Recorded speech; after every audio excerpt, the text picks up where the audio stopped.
Hello, everyone. We are very excited to be here to talk about how to be a good tech consultant. We have a good agenda for you guys. We usually do this in an interactive fashion, but today, because we have a limited time, what we've thought might be best is to do a presentation on what we have and then do like a role play so that you guys can practice what we have for you today. So let's start with an icebreaker. So we might need you to pull up your phones. And can we have the Kahoot screen, please?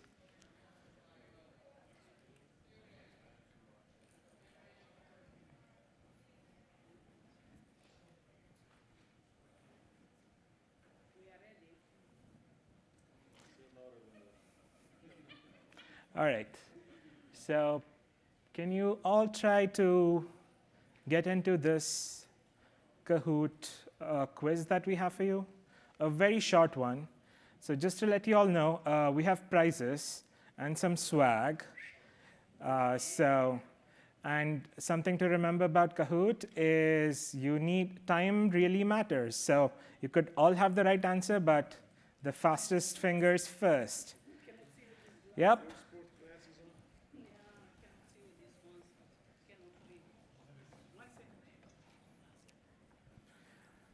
Give me a thumbs up when everyone is in. Anyone wants me to wait? All in? Shall we begin? OK. Quickly.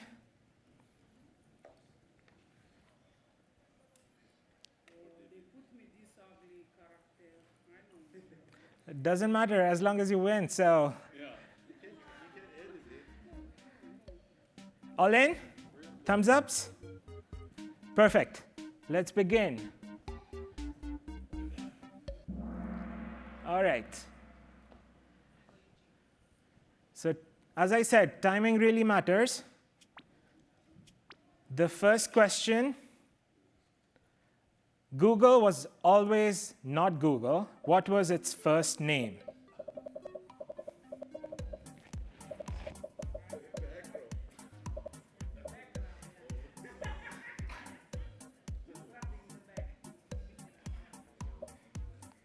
How many registrants in total? How many registrants in total? 45. All right. The answer. So the answer is backup. And does anyone in the crowd know why it was called so?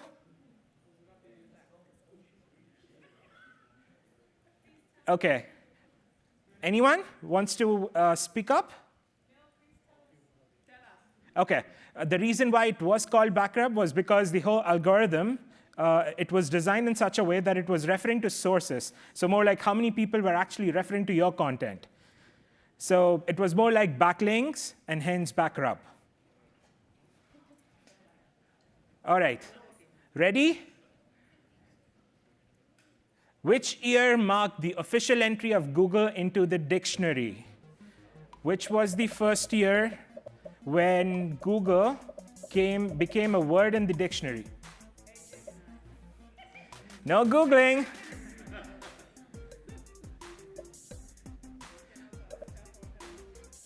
I mean, as I said, the timing really matters. So it was 2006 when the word Google was entered into the dictionary. Starting 2002, it started to be referred as one of the top words, and it was more a verb and a noun. So we have 5 prizes, and you see 5 names there. So if you guys continue, these would be the 5 winners. And we have something really good for you guys. Just one more. One more question. So no, we have just. It doesn't matter as long as we know who it is. So we're going to verify. Yeah, it's not going to be given away for free. All right, next question, please. The third question, what was the name of the first official Google created in 1998? The first Google Doodle, officially created in 1998.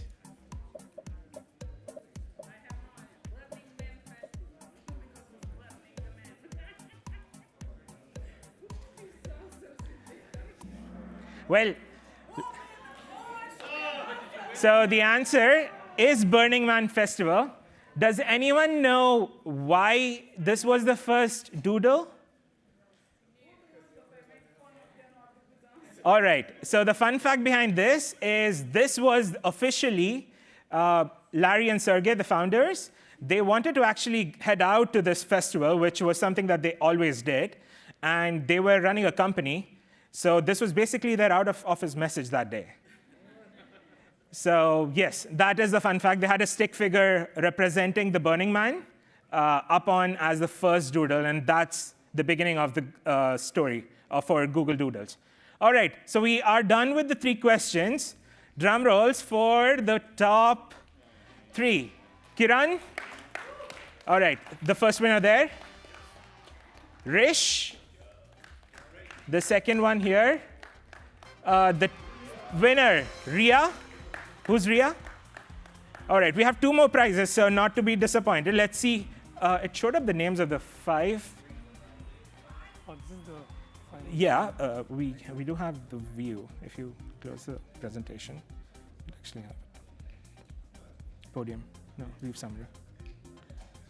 Don't you see the full report?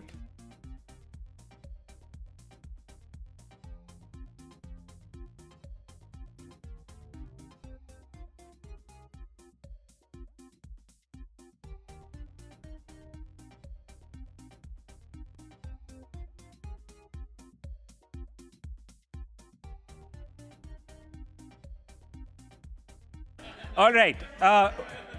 We will have the prizes, and we'll make it more interactive because we don't really have a big audience. So we will have more questions for you. So be participating. Yeah. So let's switch up to the slides, please. And by the way, there are a lot more of these swags for interaction. So keep the participation going. All right. So let's jump back to the content that we have for you today. The goal is, 1, we want you to leave knowing what a tech consultant really does on a day-to-day basis. We want you to explore how tech consultants basically do their job, which is helping their clients, basically how they make money.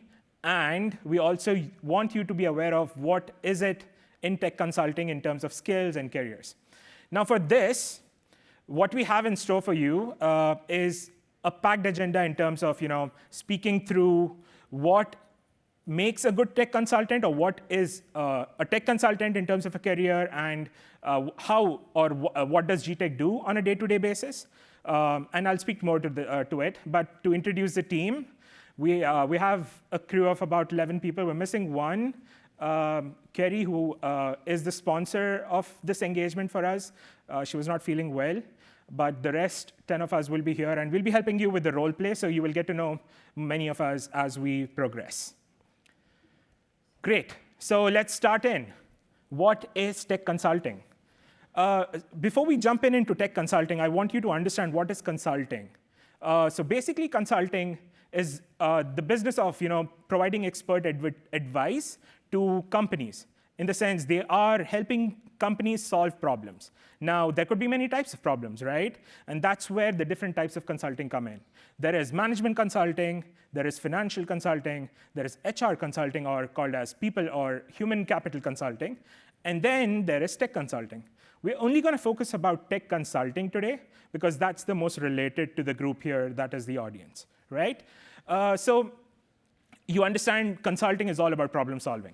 But what is tech consulting? It's essentially an arm of consulting, or a wing, which helps businesses use technology to solve for business problems.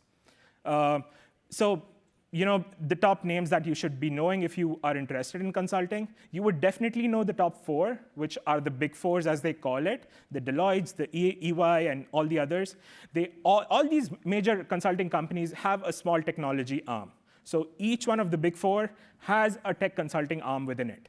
What's more important to know is almost every product company also has a small wing of consulting, right? And we're going to talk more about it. Again, another fun fact for you guys, every other product company, as I was talking to you about, be it the Microsoft, the Amazons, almost every big company in the FANG or MANG or whatever you call it right now, also has a piece of consulting in it. So, we have the Google Cloud having the consulting arm. It's called as PSO in the market, Professional Services Organization. And we, gTech, are a similar professional services organization that sits in the ads business of Google. Cool? So let's understand what is gTech and what do gTechers do on a day-to-day basis.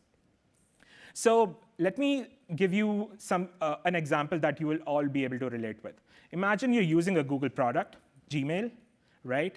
And you're having a login problem. What would you do? Reach out to customer support, right? Because you're having an issue. So troubleshooting or solving problems. So what you're interacting with is a form of gTech. So gTech is what powers Google products. So without gTech, basically, when you have a product and you don't have anyone to support it, the product really doesn't run. So that's where gTech comes in. gTechers basically wear many hats, helping thrive the product.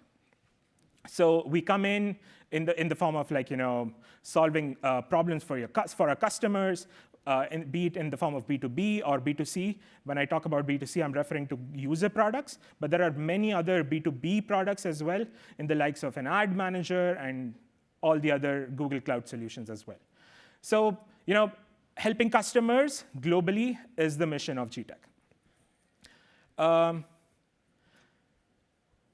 I wanted to give you a real-world example in terms of what we, the group that is here today, kind of deals with on our day-to-day basis. So this was actually a real problem that we solved very recently for. So the problem statement that, again, very common in terms of how you could relate to it maybe, is this was a Major League Baseball, which is a very popular sport in this country. MLB is one of our customers, and they came up to us with a problem statement that, they have these live games, and we basically help them monetize the games. So the ads piece that you see when you're watching something, that is one of the Google products called as Google Ad Manager, and they are a user of it. So they came up to us asking, we have these live games, and we have advertisers who are ready to pay us money, but we want to make it the best of an opportunity for them. So how do we do that? We want contextual advertising, which is the terminology that is. So imagine that you are Nike as an advertiser, and you have an ambassador for you that is playing the game, and he hits a home run. You would ideally want to advertise right next to that ambassador. Again, another example. You're watching a stream. There's a dog that comes up in the stream. Maybe there is a dog food company that wants to advertise right next to it, right? You're watching your sitcom, and there is a coffee moment there. Probably Starbucks wants to advertise right next to it. So that is contextual advertisement. And how we, gTech, helped solve for it basically was through classification models. We helped them build their data set towards it, build the right models, and we helped them achieve this use case end to end. I want you to see this video. Can we expand it? All right. I'm hoping it's still visible. So essentially, you did see a dog that appeared in the stream there. And this is like a demo that we gave to the user. And what you'll see next is basically the next advertisement. We had Chivi, the company which offers dog products, advertise right next to it. So that's basically contextual advertising 101. And that's the Chivi ad that you saw.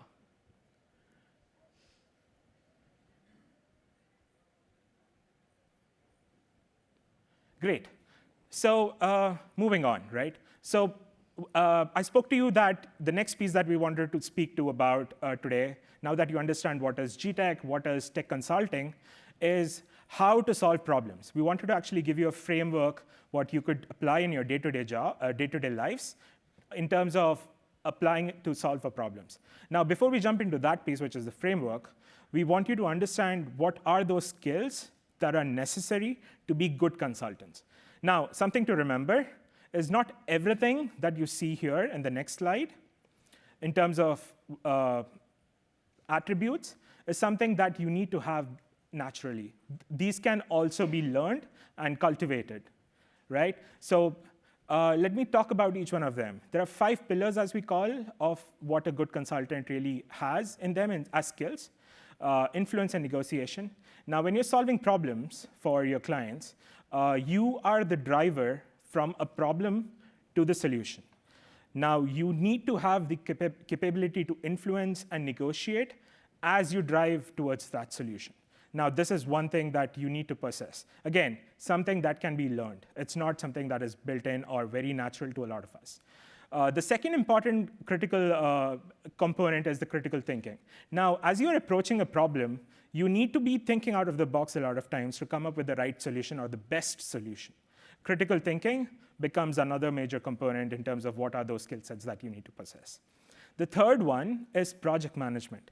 Now, a lot of times when you're approaching a problem, there are like hundreds of sub-problems that you're trying to solve. Now, what becomes important in that aspect is you need to approach all of them and manage all these subcomponents as you're trying to solve for the bigger problem. What comes in key there is your project management skills, to be able to proceed with all of these sub-solutions towards that ultimate milestone, which is the big delivery of the project. So project management basically becomes key. It also helps you with the stakeholder management, which is the next skill. Essentially because when you are talking to a bigger company, you're talking to the higher management usually. And these are important stakeholders. And a lot of times, these are people who actually might not even talk to each other, being in the same company. So again, stakeholder management becomes really key to solve that problem that you are being paid for. And the last piece, which is, I think, the most critical one here, even if you're solving like hundreds of problems, and if you're not able to communicate effectively, it's really almost like not solving the problem. So communication becomes key towards achieving problem solving as an advance of framework. Great, so now we understand what are those skill sets or what are those critical components, pillars of consulting. I want you to leave this room today understanding that consulting is more like a journey that you take with your clients, from the problem to the solution. You need to take them with you as you approach that path. And what is important to know is the next piece here, which the industry calls as the 5 Ds of consulting, or the problem-solving framework. It starts with define, and then discover, design, deliver, and debrief. Now, something to keep in mind, again, define being, you start by defining the problem, and then you go to discovering it, so essentially learning more about it, and then you go to designing a solution or solutions, and then move to delivering a solution, and then debrief to learn and take the feedback and improve upon it. So that's like a whole cycle. You might iterate upon it as well, depending on your client needs. What's important for you today to focus on is we've generalized that 5D framework into a 3D framework, which basically you can apply in your day-to-day life. You basically solve problems every day, right? Personal problem, company problem, or life problem, school problem, whatnot. So you could apply things that you learn in this framework, essentially with examples that my team would be sharing today, effectively in your day-to-day life. So to start with, for the first phase, define, I'll call upon Mo and Masiha to guide you all.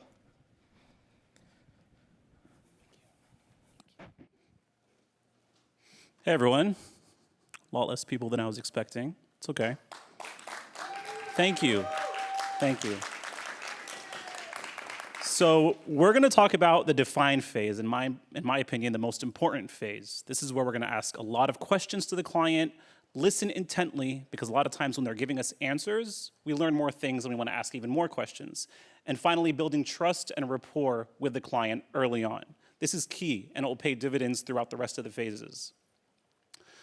The outcome of this phase should be essentially a set of goals that are impactful, achievable, aligned with your skill set as a consultant, as well as the client's problem.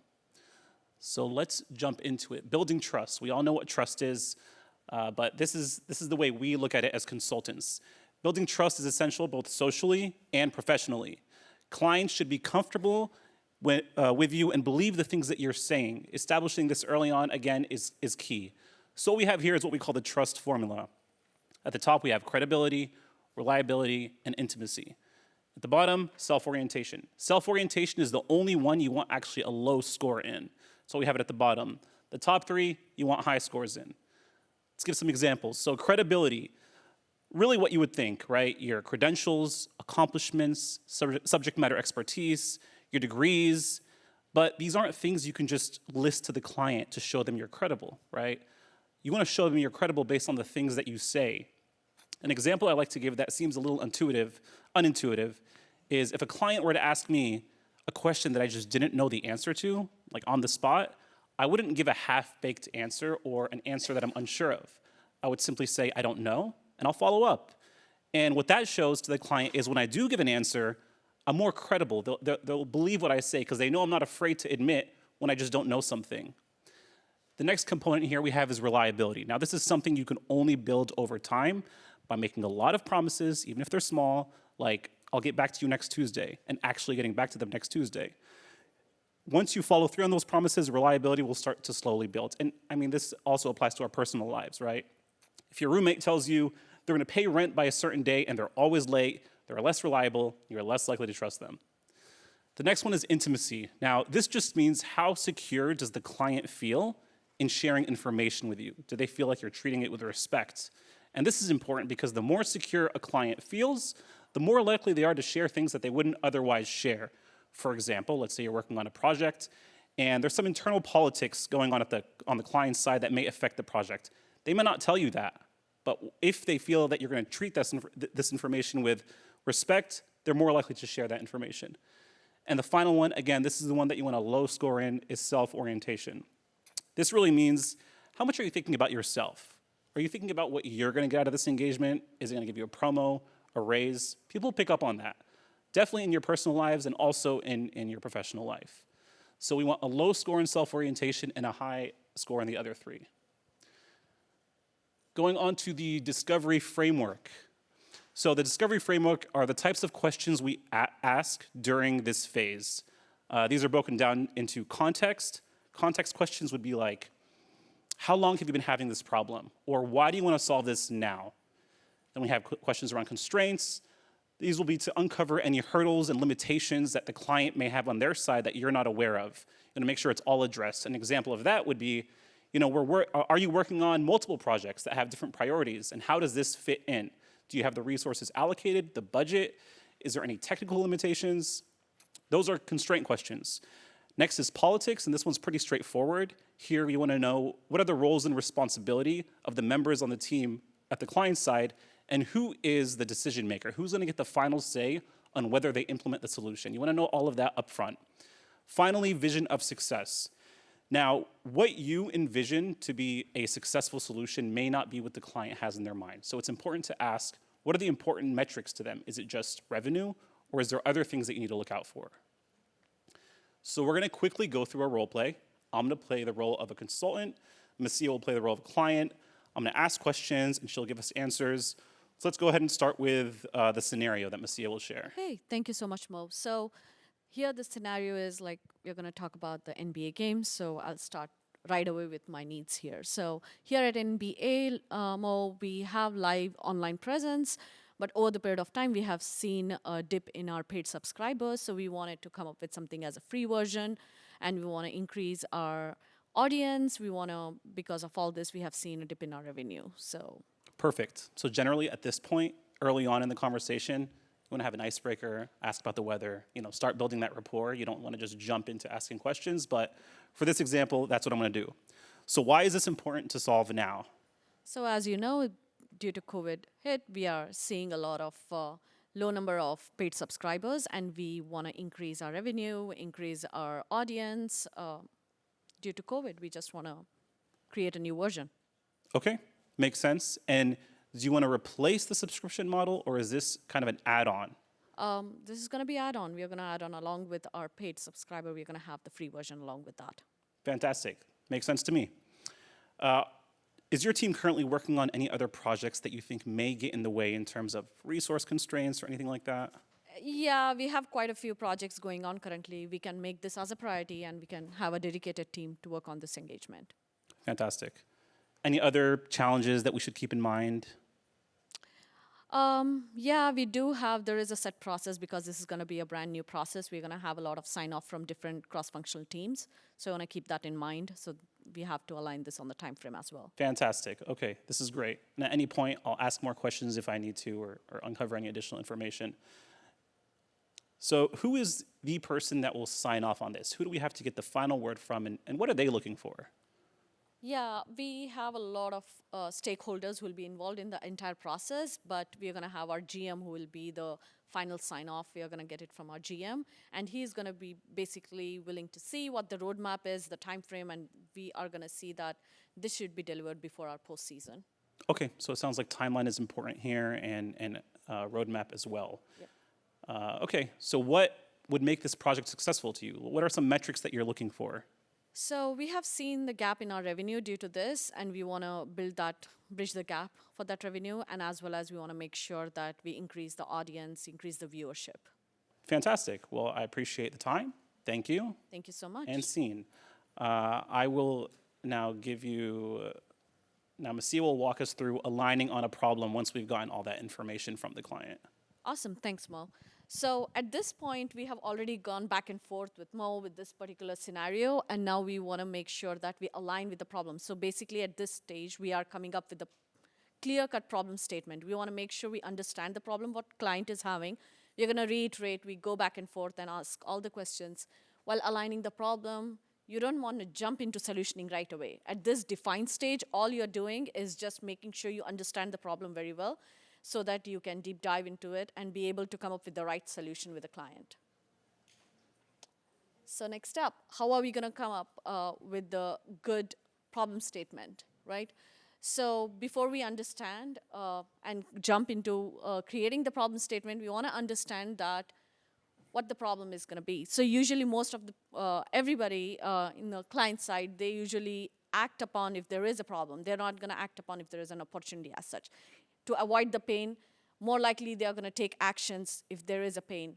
So NBA, in our scenario, NBA could have created the free version prior to that, before COVID hit, but they have only realized it after the COVID hit. They want to make sure now they actually solve this problem and make some action. So the urgency is another thing. Urgency usually lies with the problem rather than the opportunity. So all these opportunities are a problem in disguise. So, yeah. So there are key attributes before we start creating the problem statements. So the key attributes are going to be like we need to frame the problem, need to bridge the gap between what the previous stage was versus what the desired status is going to be. In our situation, it was we had a lot of, like we had the paid subscribers, now want to create the new free version for NBA. And then we need to prioritize with the client and also Google. We need to set the priority. In our problem statement, we want to state that the priority is clear. We need to have the problem statement clear.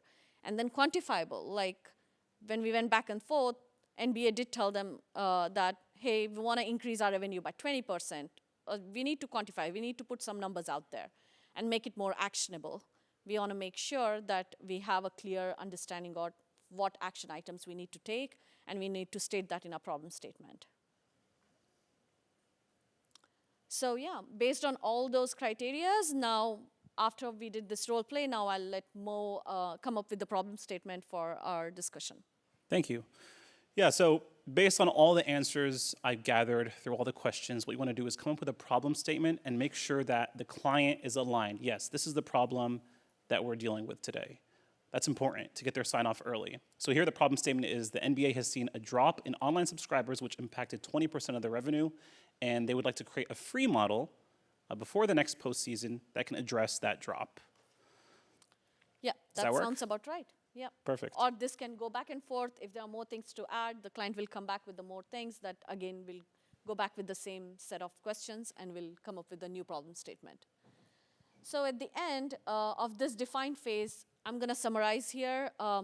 So you want to make sure that you need to summarize. We need to reiterate with the problem statement what you have with the client. Make sure you confirm that you are aligned with the problem. You want to make sure we all are on the same page. Then make it actionable. Make sure you don't leave the meeting or whatever it is, like you're meeting in person or by VC. You should be making sure that you have a clear-cut steps. What are the next items? What are the next steps you're going to take? and you want to make it clear. And the third thing, don't forget to say thank you. Make sure you're thankful for them to sharing the information, being clear, willing to share everything what they want to share about their problems. And also, don't forget to follow up, maybe in 24 hours or in a week. Ask them, again, list out all the next steps and actionable items and go on. If I missed anything, Mo? No, that's perfect, yeah. And just to reiterate, this isn't the only time we ask clients questions. You can continue to ask clients questions throughout the phase, but you want to gather as much information here and be prepared to start designing. And for our design section, I'm going to call Susan up on the stage. Let's give her a nice round of applause, y'all.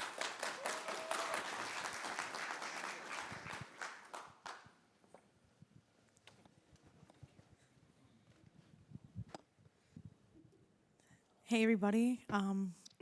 I'm Susan. I am typically a very nervous public speaker, so I just want to get that right out of the way. Sometimes when I say it out loud, it just helps. Woo! Yes. So in this segment, I am going to be talking about designing client solutions. And so something important just right off the bat to kind of keep note is that designing client solutions isn't really about coming up with a bunch of big, bold ideas and then telling the client that's what we're going to do, but rather kind of touching on some of the points in the last segment, building trust, finessing some of those ideas, kind of pulling it out of them a little bit. So yeah, some things to keep in mind there.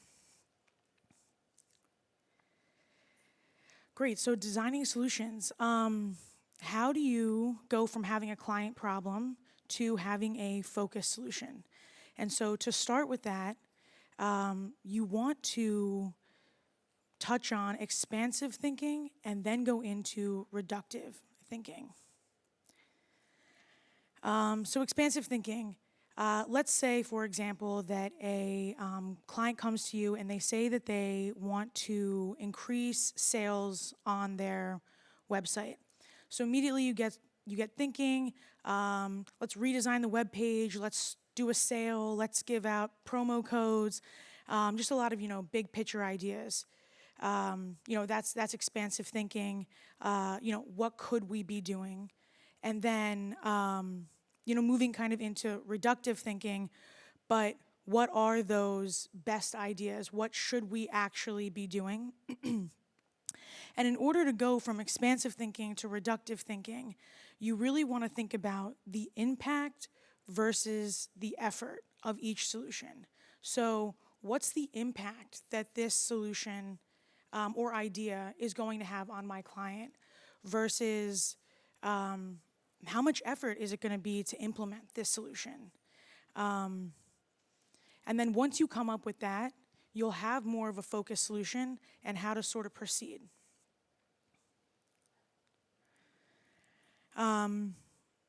So you have now your more focused solution, but how do you present that to your client? And this really relies on the push and pull communication. So when you're thinking about the pull communication style, you really want to anchor in questions are your friend. Going back to kind of what we talked about in the last segment, ask a lot of questions, and then in these questions, finding out what drives them, what their pain points are, what their goals are.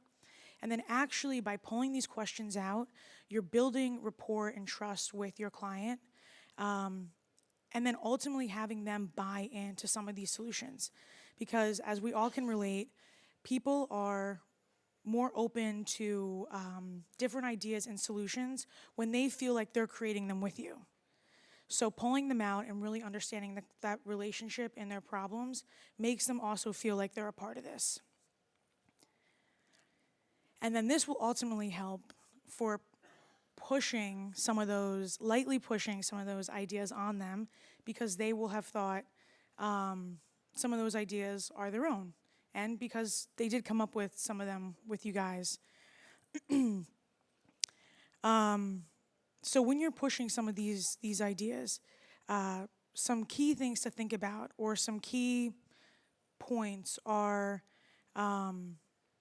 using the example about going back to online sales, using some phrases like my analysis says that your online sales were increased by X%, or by doing this idea, you will see success doing X. Or the third one is always tried and true, at least in my opinion, talking about a success story with another client. Hey, we had a client who did this in your industry, and they saw tremendous success.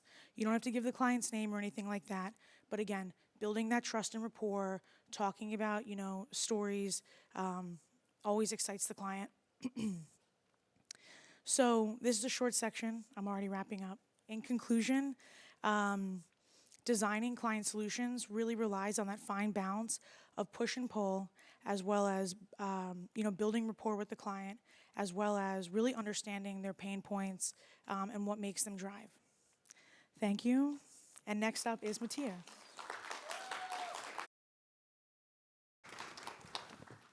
Thank you so much, Susan, for walking us through the design phase. We can probably all use some of those tips for our personal lives, right? Who wants another car?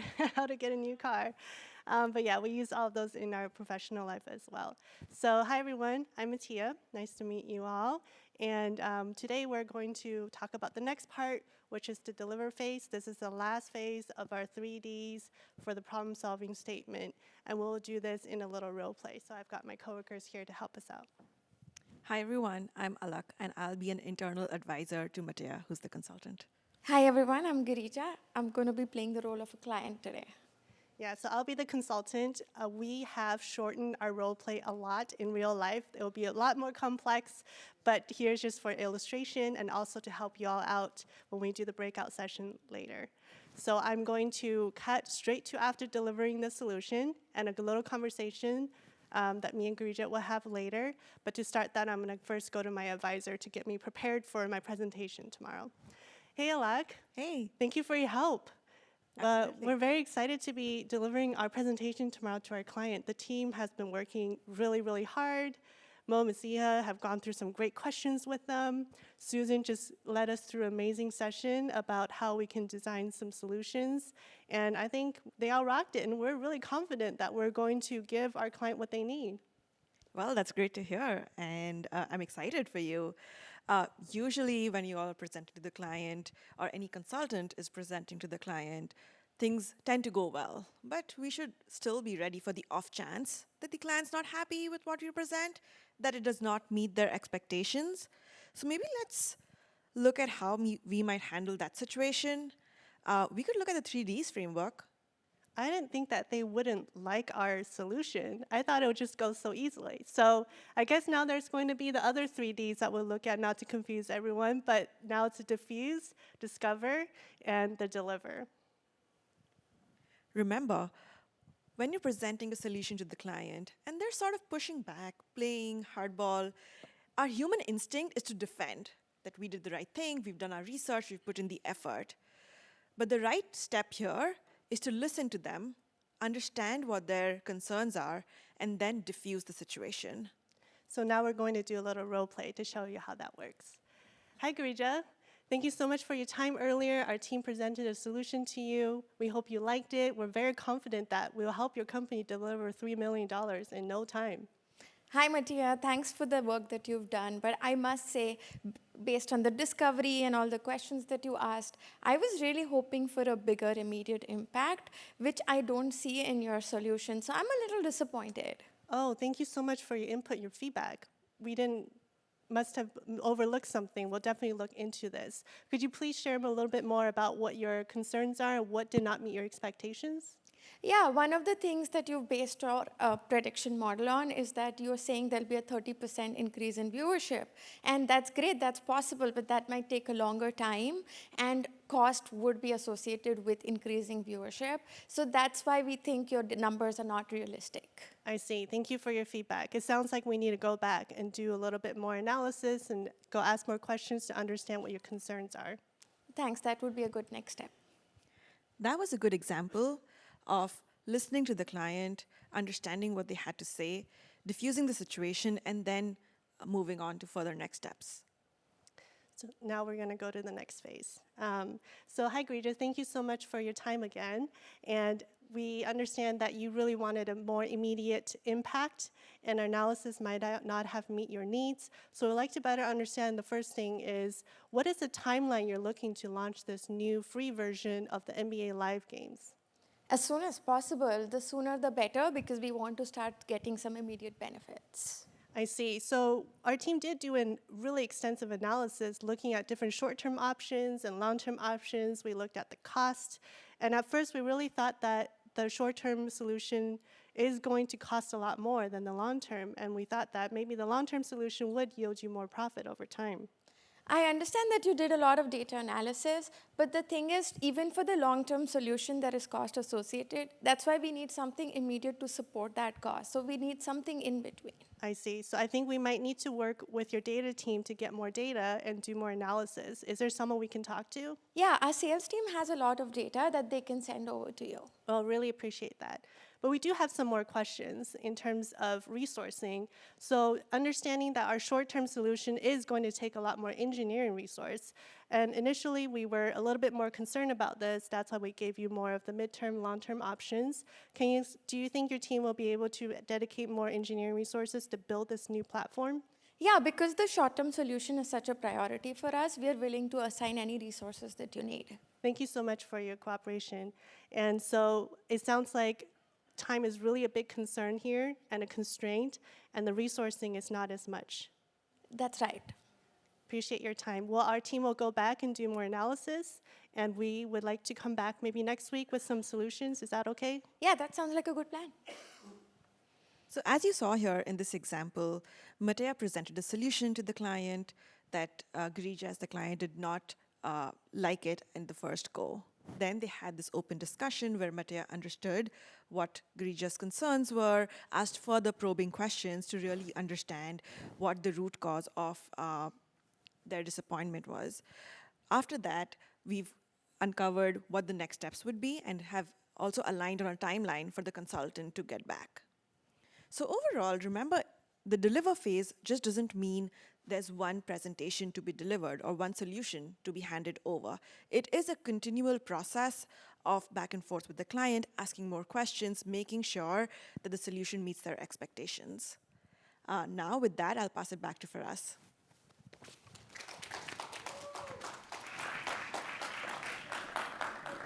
Thank you, guys. I think you all have a very good understanding about the 3Ds now. Now, something that I could just try to close things for in terms of delivery is just imagine you trying to, relate this framework in your day-to-day life with examples. So for example, the push and pull that Susan was talking about, just think about how you would probably talk to your spouse or girlfriend or parents maybe in terms of how you're trying to come to some common terms, right? You're moving, they're moving, you're trying to close matters. So this as a framework, think of how you can apply this in your day-to-day life as well. Now, just to wrap up kind of what we have been talking about in the last hour or so. And before you guys leave, I want to let you know that we do have some more swag. So please stick around for the role play section, which comes next. But before that, to wrap up, so we heard about the 3Ds. The first one being define, where you're talking about understanding what's the problem, trying to come up with the problem statement, which is the source of your entire problem solution or your entire journey towards a solution. And then you're coming to design. We're trying to tackle or come up with the best of the solutions, starting from expansive thinking and then reductive thinking in terms of identifying what's the best solution that will solve for the problem. And then you come to the deliver phase, where you go through that solution with your client and try to iterate upon it based on what they think about it, right? So, and we gave you a lot of small frameworks in each of these sections, what might be handy in each of these sections or phases. Now, I think it's great time to move into putting all of this knowledge that you learned into practice. So what we have for you is a small role play. We will have our volunteers come out and stand close by to you, and we plan to have 10 small groups. So stick around. There are prizes for participation, and we have more swag as well. So So yeah, please, if you can try to distribute yourselves into groups going to one of the volunteers that you see around you.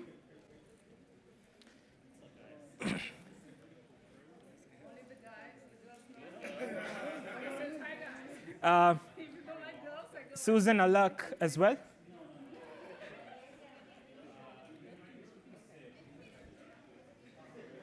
So to start with, the coaches will be giving you a one-pager.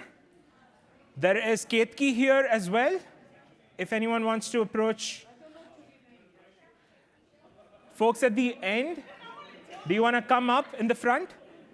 There's a group here, right here, on this side of the stage.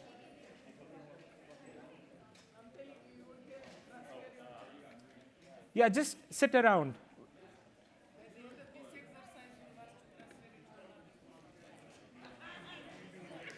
Everyone has a group?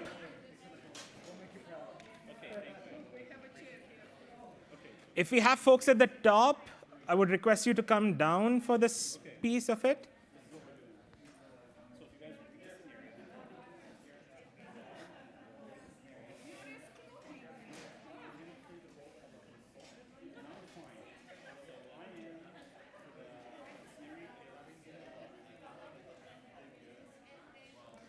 So does everyone have a group?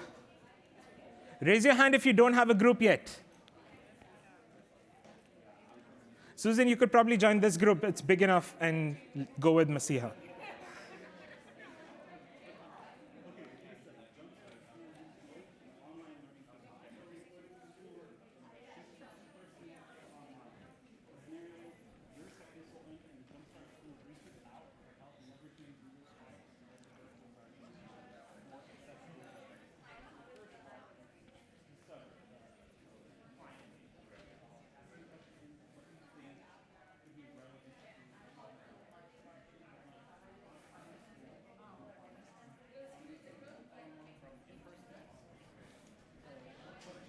Leave this here. This is a slide.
All right, group time check. We will wrap up in 5 minutes in the groups and come back to the main presentation, and we'll have open Q&A where we'll give you an opportunity to ask any questions to all the volunteers. So kindly wrap up in 5 minutes and come back to the main groups.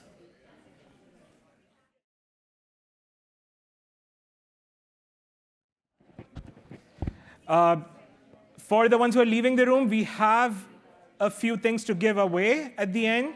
So I request you all to stay back if you're interested.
I'll hand it over.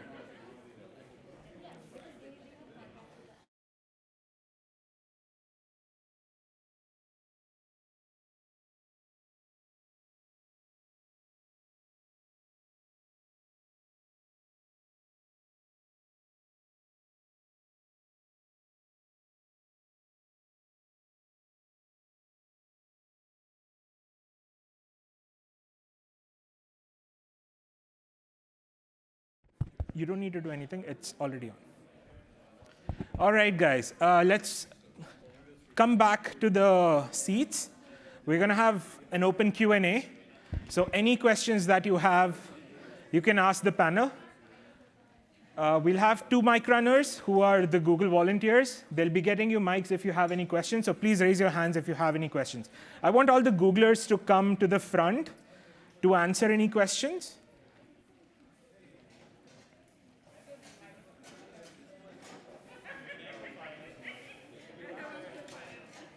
We still need the mic because, yeah, for the operations team.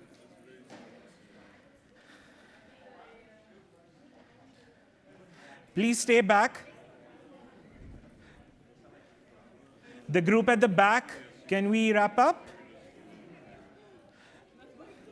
If it's just questions, the team will get a time. The team will be allowed to ask any questions now.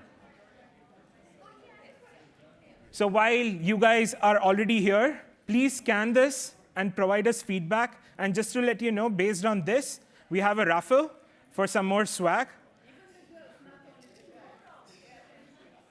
I didn't say guys.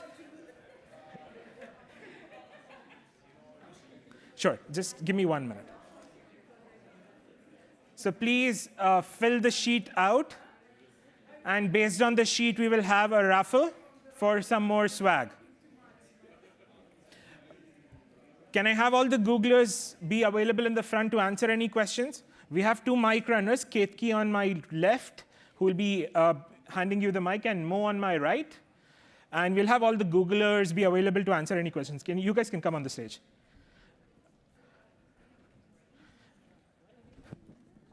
Can we have the Googlers on the stage? Yes, please. Yeah. So this is the mic. You don't need to, it's already on. So this will be used to answer any questions. All right. We have the first question. Yes. Before I start, I want to give a round of applause to this team, entire team, because I know how hard it is to do a role play, and I believe you guys are not professional actors unless you have some hobby or passion. It was very natural. It was quite natural, especially we have always been wondering about, consulting world. Like we are in technical, but consulting world is interacting with both business and technical as well. So the language, the interaction, everything was fantastic. The scenarios were great, very thought-provoking questions. Look, fantastic. Like we loved it. We are from Canada, so we do kind of sessions at universities and colleges. Okay, sorry, I didn't introduce myself. I'm Ram. So I'm a senior manager on Thomson Reuters. So that's my full-time job. But we also focus heavily on teaching people at universities, schools, and communities as well. We would like to bring, if your team presence is there in Canada, we would like to bring you guys for the DevFest. We do it for like 2,000 people. Like that was our last count. Thank you. So we would definitely love to bring up this professional services team is what I heard as the name of the team. Like something from you guys, somebody could represent and talk to students. I think this will be a really eye-opener for us. Thank you. Really appreciate the feedback and the candor there. And to let you know, we actually have presence in Canada. In fact, it's within the same org. So we can definitely probably do it. If not physically, at least virtually. But let's get in touch, post the session, and we can work it out. Thank you so much, though. Ram, right? Yeah. Yes, sir. Hey, how's it going, everybody? David Gomez from GDG Seattle. Pleasure being here. Again, thank you, everybody. It's been, very insightful and wonderful workshop. One thing that I noticed while my team was going, heavy into the brainstorming session is that, we tend to go into that rabbit hole of just putting ideas out. What do you suggest or what do you recommend when we're sort of like in the flurry, but we want to find that clarity to give those actionable next steps for, let's say, a minimum viable product that could really push that client to move forward with our team? Thank you. Does anyone want to answer? Or I can do it. All right, so the question, as if I could understand it and summarize it for everyone, you're basically asking about, we spoke about expansive thinking at first, right? But we also spoke about reductive thinking at the end, so which is basically something that goes in parallel or one after the other. So the goal of that entire design framework basically is to start with everything in the universe. That way, you're not leaving out something that potentially could have been a better solution at the end. So that is the goal of starting big. But then you do the reductive thinking, and there are many ways of doing it. The simplest of it is something called as a heat map. Or there are many other ways as well. And I'm happy to give you more details on that. And actually, I think we will be sharing our material with you all, so you'll have access to all of the content that was presented today. The idea there is you have some sort of a prioritization exercise that you do with your entire team and the client, essentially, to come up to that best solution that fits the problem. And that could be an MVP to start with. And a lot of times, actually, to be very honest with you, we approach solutioning in phases. So we start with MVP and then go towards advanced stages. Because a lot of times, the end desired goal is a lot more complex than you can imagine, right? And a lot of times, you have to take baby steps towards that. So one advice that I can give you there in that front is to keep it very clear in terms of communication with your client about what is it that you want to achieve in each goal, and have it well documented and approved upon. That way, you're not running into scope creep later. But yes, that is a great question, basically, and something that we do on a day-to-day basis while we come up with the answers. Any other questions? It could just generally be. Yes, sir. Hi, thank you. I'm Sydney from GG Lethbridge. I love the presentation. I thought it was really interesting. This has the one slide I saw that was like a game changer for me is diffusion. I was in a meeting at Starbucks, and the guy said XML ASP.NET and then stormed out. And he was very angry because I said JSON and something else. So I think like lowering the temperature so that people could actually have intelligent conversations is incredibly important, because some people are really, really passionate about XML, although I don't share that, but it's important to be on the same page. So what's a good solution to like diffuse, to start like calming things down so you could actually figure out what's your problem and how can I come up with a real solution to help you? Yeah, so I'll leave Mattia to answer that as she took the deliver phase for us, but I can add on if. Yeah, I can start. So stay calm. It's not personal, it's professional. So that's where you start.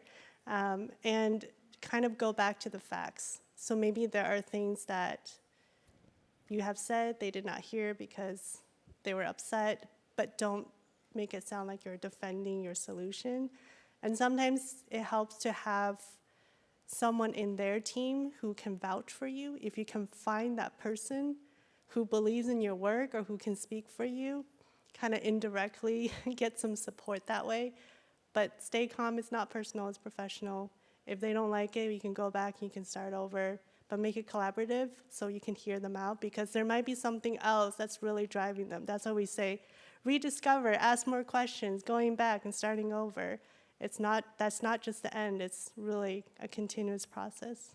Yeah, one thing I'll add there is essentially staying calm is the most important piece. So that's basically where you start your diffuse from. But what is also important to come to an understanding more about what is it that is annoying the other side is to ask those discovery questions in a different tone to understand more what is causing that irritation on the other side. So it's important to understand the root cause for that to be able to tackle it again with solution. As I said, it's an iterative process at the end of the day. You start from define, design, and deliver, but there is a lot of times that you come back from deliver into design. And there is a lot of back and forth depending on what is the problem and how challenging or complex that is. Does that help? One thing before I take the next question, I want you all to fill out the feedback form because there is a raffle based on that. So please ensure you have it filled out. Great. If you've done it, you're all in it, okay? We'll have about 6 prizes more to give, swag, but stay in for a little longer. Any next question? I have one. Yes. So first of all, that was a good. I really love the diffusion and the explanation that you have as well. That's like, I think that's a success factor in a lot of meetings.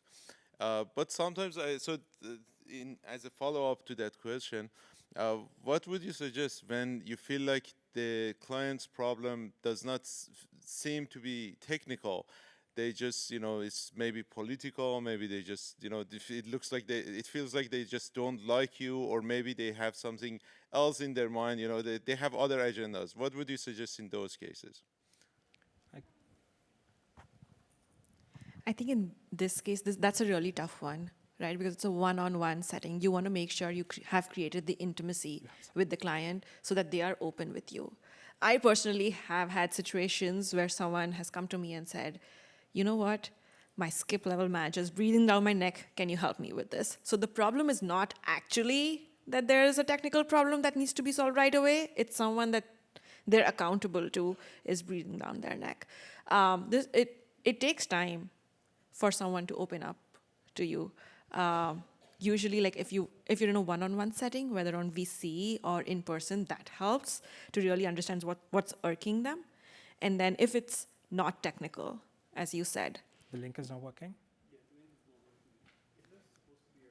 No, it's not HTTPS, it's HTTP. If you use HTTPS, it might not take you there. So. But doesn't have a domain name sharpton.com. You could just scan the QR code, please. She was using the laptop. I got the QR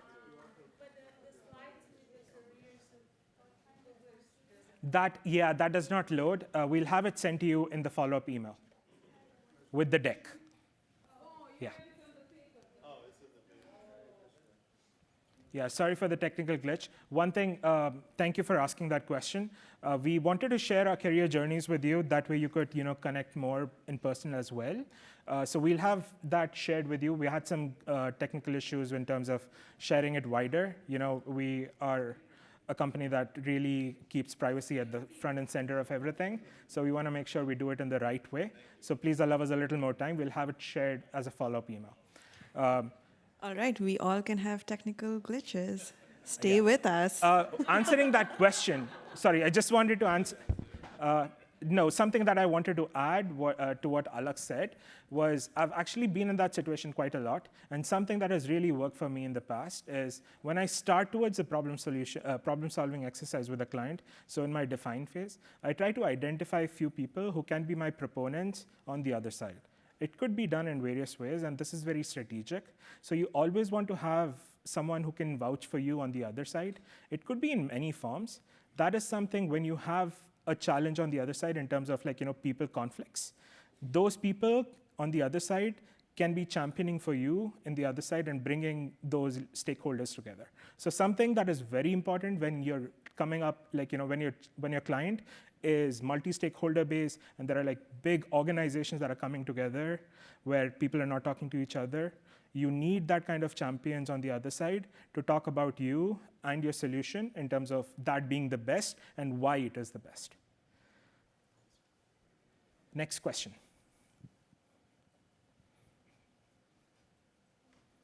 Come on, no questions?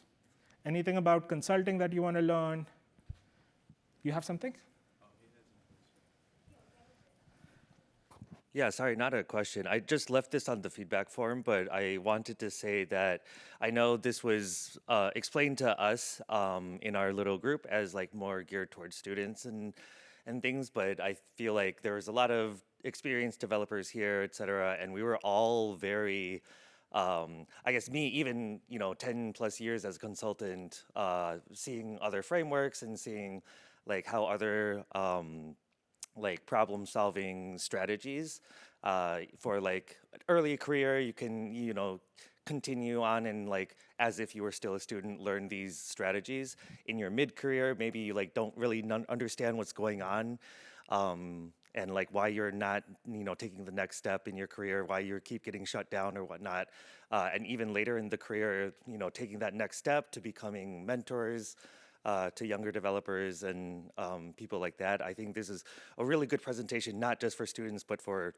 anyone. Yeah. That's why I think the DevFest idea is really, really good. So I think a lot of us GDG organizers who also put on 1,000 people plus DevFest would love to connect Absolutely. as well. We would we're here for the education piece, and to be very honest, this is, as I like to call it as a problem-solving framework rather than a consulting framework, because I think this applies in our everyday life. So please connect with me offline, and we'll be happy to entertain any requests in the in the world that we live in the best way, virtually or physically. We'll figure it out. Yes, next question. Sorry, you had. So hi, my name is Jutsurin, and I'm from FIU GDSC. And my question is, like, for all of you professionals, what are some practices that you guys use to enhance the credibility, reliability, and intimacy with your customers, like beyond the frameworks, like one-on-one personal intimacy and trust? How do you guys ensure that? Does anyone want to answer? Grisha? I can give Yeah, please. There is a mic here. I usually start by being very honest when I'm starting a call, and if it's an introductory call, I introduce myself and I always let them know that I definitely don't have answers for you today. I'm going to try my best, but I will have a lot of questions for you today. And then once I have answers, I'll come back to you. That kind of eases things out, and it also lowers their expectations from me. So I've seen that helps me to some extent. And the other thing that also helps is asking them a lot of why questions. Like sometimes we tend to ask more of what do you need, what do you need, what do you want from me? But then asking like why also tells you, sometimes you can get a more creative solution for them. Great question. Someone here? Yes. Hello, my name is Faisal. I run the GDSC at Holt International Business School. Some GDGs have suggested having gTech at their DEFIS.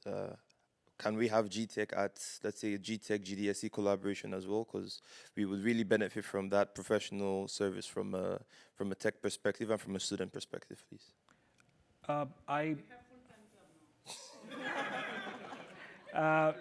One thing that I'll tell you is stay in touch. We have a plan of doing something, through maybe like a web series or something. I'm in Boston. We can share it with you. I do not want to commit or promise anything for now, but we would love to, share our any resources that probably would be helpful broader. So yes, for sure, we are interested, but give us some time to figure out what is the best logistics with it. We'll be in touch with the GDSC crew, and we will have something hopefully for you in the near future. Thank you. That was a good consulting answer for us. We'll figure out a creative way to put that into digital formats as well. Quick question: they have a way to reach out to us, right, with their requests? So you will have our career journeys shared with you. So you could reach out to us on LinkedIn maybe. I mean, not personally, but like they have requests for us to kind of do a session specifically for their institutes. Like they have a way to connect with the GDSC team. And Yeah, get please those reach out to the requests GDSC right? team, and they will route their questions to us. So you should have your leads, I think. Yes, Jeanette and Rachel. can you give him the mic? Yeah, Rachel. Yes. Hi, Hi. yes, great workshop, thank you. Thank you. Walter Lee, GDE San Francisco. Quick question. What's the most important or difficult question you ever seen during your work as a consultant, and how you overcome it? So I would love for everyone to add in, to share my experience. The time when you're not prepared for a conversation is usually the time when you get the toughest questions. When you have prepared enough for something that you're talking about, or you become an expert. Consultants are experts, supposed to be experts. You are not born experts, but you can become experts on a topic. That is what we think of consulting as. So we are very honest and frank when we don't know something, and we buy time to learn about it and become experts. To be very honest with you, no consultant knows everything. They might know one thing, or they might know 2 things or 10 things. It's still finite, but the world is infinite. What that means is there is some scope for you to not know everything. And that is when things become difficult or challenging. So the mantra there is to tell, I do not know, but I love your question and I'll get back to you. Anyone in the team who wants to add? Yeah, I was going to say, one that comes to mind is ads aren't showing on my stream. What happened? Users can't see my ads, and it's impacting, potentially millions of impressions. That's probably the scariest one because it's revenue implication. And what I try to do is I try to, early on in the relationship, make the client feel like I'm kind of a part of their team and I am their advocate internally. So I'm just as outraged as they are, and let me try to figure out what's going on internally and kind of take the heat off and calm things down a bit. So that's been my go-to at least. Anyone wants to add anything? I do want to cut us out for the prizes, but before that, please. For me, the hardest situation is when you kind of build that rapport, you've been working with a client for some time, they start trusting you, and then they start asking you opinions on competing products and how those solutions can sometimes be better than our solutions. And those are like, I still want them to trust me for being honest, but then it's my job to not ask them to do those things. So that's when I feel it's hard. Really true. I would love to take questions, but I want to finish the announcement of the winners first for the raffle. All right, the first winner for the water bottle as prize is Mim. Do we have Mim here? Awesome. Congratulations, Mim. The second winner that we have here for another water bottle is Josiane. Am I pronouncing that name right? The third winner that we have for another water bottle is Faisal. Wonderful. Congratulations. The next winner, Ram Kumar, for another water bottle. And we do have two. Who gave it away? Somebody else? Yeah, sorry. No, it's here. We have the. All right, we do have two more winners. Aminat, am I pronouncing that right? And the last one, Salim, is that right?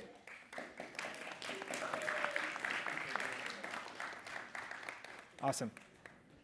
We have 2 more minutes before we wrap up. We would love to take any last-minute question.